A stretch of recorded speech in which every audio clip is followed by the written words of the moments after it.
Tai vat, are you tired? Klausimas be klausimo žodžio. Are you tired? Yes, I am. No, I'm not.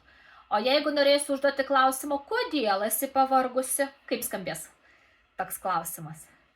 Buvo pas mus are you tired? Formulė, veiksmažodis, verb, subjektas, subject ir po to visa kita informacija, ne?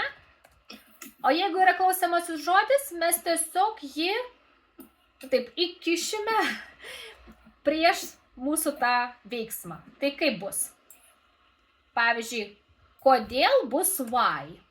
Tai kaip skambės klausimas? Kodėl esi pavargusi? Klausimas bus toks pats, nes struktūra tokia pati. Tik tai pridėsime. Aha. Why Taip. are you tired? Šaunuolė. Tai vat why čia apie priežastį. Atsimeni? Why? Kodėl? Yeah. Turime su tavim du klausimus. Are you tired? Be klausimo žodžio. Why are you tired? Su klausimo žodžiu. Kas skiriasi, kad tik tai atsiranda tas klausimasis žodis priekyje, ne? Bet struktūra lieka ta pati. Teisingai?